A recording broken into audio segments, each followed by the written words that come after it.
Hello, and welcome to Grant's Tech World. Today we're talking about Blackmagic designs. Wait, this isn't lining up. Gotcha there. In this video, we're talking about DaVinci Resolve 18 by Blackmagic Design. In my personal opinion, it's one of the best video editors for creators like me, and this all boils down to three things. Number one, it's free. Number two, it's pretty easy to learn. You don't have to step into things before you want to, but at the same time, number three, it has a lot of features, and it has most of the features you'd ever need. So, welcome to Grant's Tech World. I hope that you enjoy.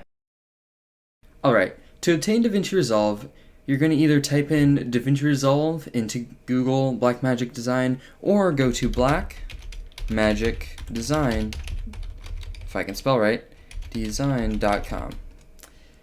This will take you right to the Blackmagic Design page, and then you go up to Products, and you go to DaVinci Resolve and Fusion Software, and click on DaVinci Resolve. So once you're to this page, and this is what will come up if you search DaVinci Resolve into Google, or your favorite search engine, you'll scroll down a little bit, and you'll find this free download now button. You click that, and then you'll be given two options. DaVinci Resolve 18 is the free version, and the studio version is the paid version. The studio version is $225, free version is free. So then, if you want the free version, you click one of these links. I'm a Windows user. One thing to note is that DaVinci Resolve really doesn't work on Linux, so this button is flawed. Don't ever press that button. Choose Windows or Mac OS. I'm going to choose Windows, and it'll bring up this form. You'll fill out this form for the first time, and then I'll show you how, if you need to update, you don't have to fill out this form again. But you fill this all out, and then you click Register and Download. So now we're going to hop into the actual software, and we're going to show you how to use it. So once you open up DaVinci Resolve and the splash screen loads, you'll be given this page. This is called the Project Manager. As the name implies, this is where you can manage projects and folders and access various storage locations. So up at the top here, you have the tabs. You have local, so this is all your hard drives and SSDs on your computer. You have network, this is other computers or servers on your local network. And this is cloud. Cloud, I believe, is a paid service, and it is in a beta, but if you have that service, you can use that here. We're going to switch back to local tab. We're just going to keep the database and all that. So to create a project, you'll go down here to this button, and it'll say New Project. You'll click that. Or if you want to create a folder, you'll create a folder here, name it, and all that. I'm going to create a new project, and we're going to get starting with DaVinci Resolve. Okay, so now that we're in the editor, I'm going to be showing you the editing panels. So the editing panels are all these tabs at the bottom here, and these are what make DaVinci Resolve an easier to use software than other softwares, because they have everything sectioned into its own category.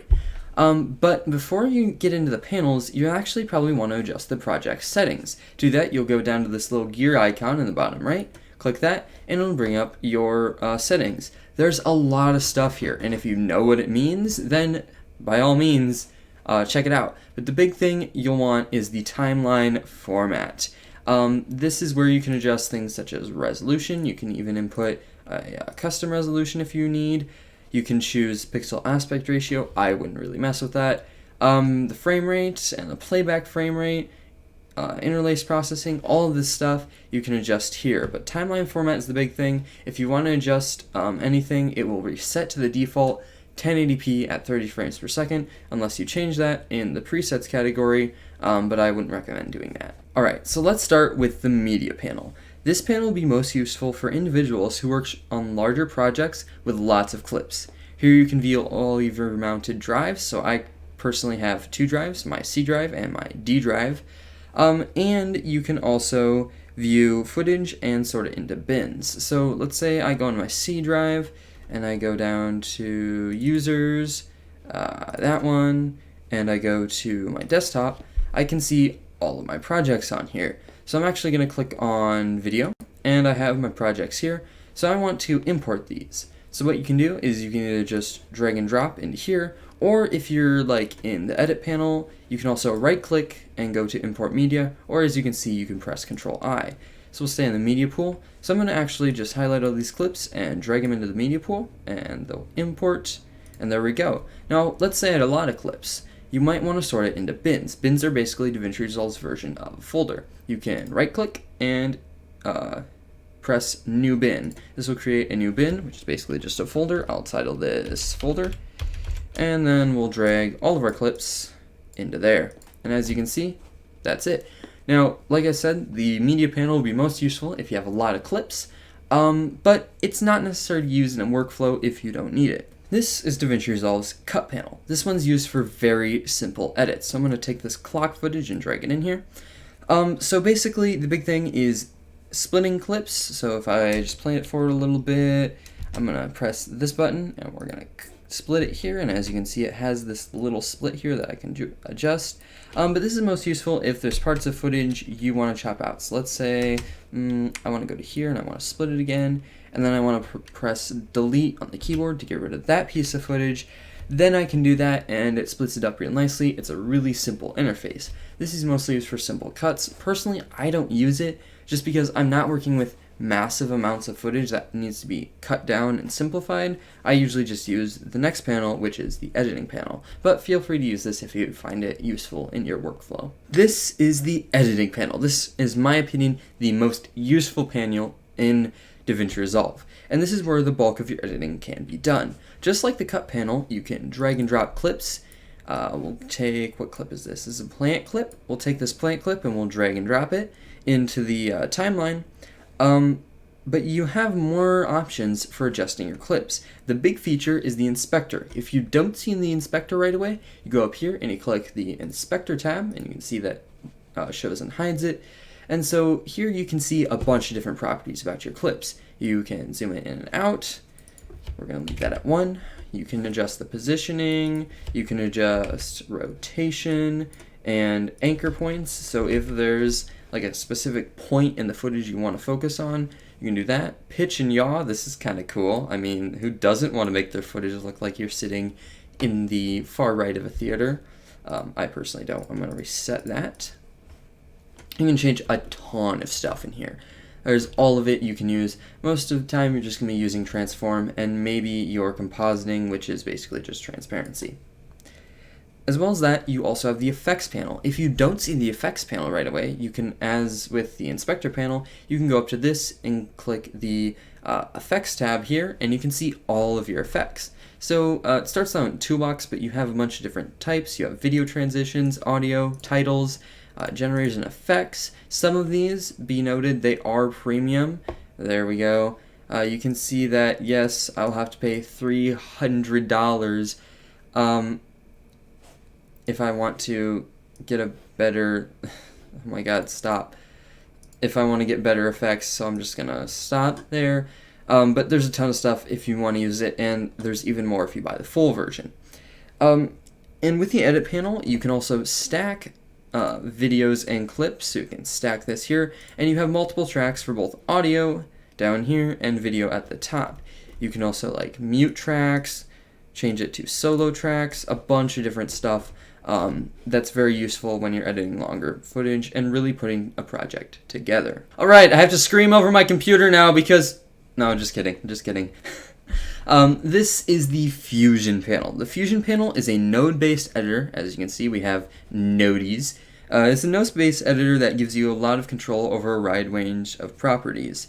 The Fusion panel allows you to track objects, remove backgrounds from green screen footage, and even if you're so inclined, edit 3D video. It's basically a visual effects powerhouse, and it allows you to do a lot more things than the edit panel, and the options are nearly endless. So I'm just going to show you quick. If I want to get, we'll go just a blur, a simple blur. If I want to get a blur, I can drag the node or the handles here, put a handle there, put a handle there, and let's say I want to blur this because this plant is looking too sexy. I can make the blur a little bit larger. I mean, I can like take out red and green channels if I want to look at that. That's a beautiful plant. I can just blur the blue. I can just blur the red and green. It's kind of crazy the amount of stuff you can do. Be warned, this will absolutely tank your computer's performance. So if you don't need to use the Fusion panel, you don't have to, but it is there if there's something you need to do that's not in the edit panel. A quick tutorial and the Fusion panel can get it done for you. Welcome to the color panel. Just a side note, I completely forgot about this panel in my script, so this is all improv. But let's be honest, most of my videos are anyway.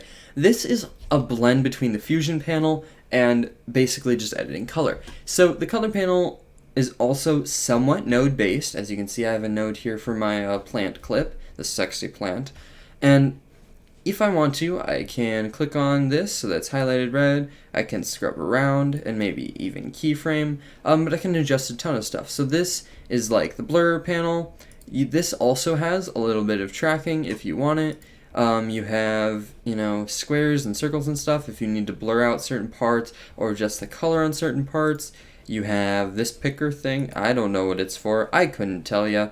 There might be a white balance thing. I might want to reset that. You have very, very advanced controls over things. The thing you probably use the most is blur. And then you also have options for color things. So you have lift and temperature. You can make it more temperatured if it would show up, which it's not. You can adjust the gamma and the gain. All of this stuff has sliders and knobs. It's amazing. And so if you want to adjust something about your clip's color and you want to make something really cinematic, or you just need to balance the white balance, you can do that in this panel. Alright, so now we're in the Fairlight panel. The Fairlight panel is the Fusion panel for audio. This allows you to get a decent amount of control.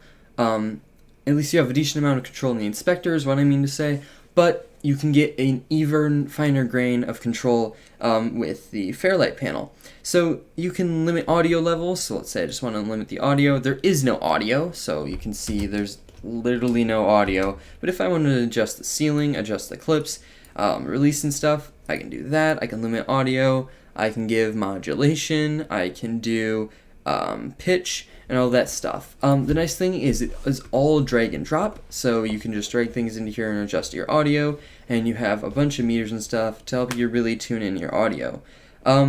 This can also be used, if you want, for just pure audio production, but in general it's used to correct things about your video's audio footage. Alright, so here's the deliver panel. Once you've put in the hard work to make this amazing video of a clock and a plant, you can come to the deliver panel. In the deliver panel, you will see two things. The render settings here on the left, and the render queue here on the right. So this is where you will change, at least in the render settings, you'll change things such as the file name, the location. We'll put it on my desktop, back with the video. We're going to title this Amazing Video. You can change the video settings, so I want an MP4, the resolution and frame rate, this all looks right. You might want to change the quality. We'll go least quality because I don't want it taking up too much space. And also change things about the audio, so your codec, which kind of has to be there because of MP4, bit rate, bit depth, all these different things that I'm not super smart at. And just in general, this is where you adjust things. Once you're ready, you'll click Add to Render Queue, and you'll go to the Render Queue. The Render Queue is where you can see all the render queues and all the project settings that you've put into a queue. So if you wanted to render a 1080p version of a video and a 4K version of video, you can do that here, just as long as like your timeline was 4K. But this is where you do all that stuff to export. Once you're finally ready to export and render them all, you'll click Render All. Your computer fans will spin up, and your computer will think about and killing you. But it won't do that because it's a computer and it's an inanimate object. I hope you enjoyed this quick introduction to DaVinci Resolve. If you'd like to see a more in-depth tutorial, make sure to comment that down below. But I do apologize for stuttering throughout this video. I only got like 6 hours of sleep last night, I'm going to be honest with you. But I hope that you enjoyed it. If you want to see a more in-depth tutorial, comment down below. I really appreciate you supporting the channel. If you want to show more support, make sure to like and subscribe. That's all for this video. Thank you for watching Grant's Tech World, and I'll see you in the next one.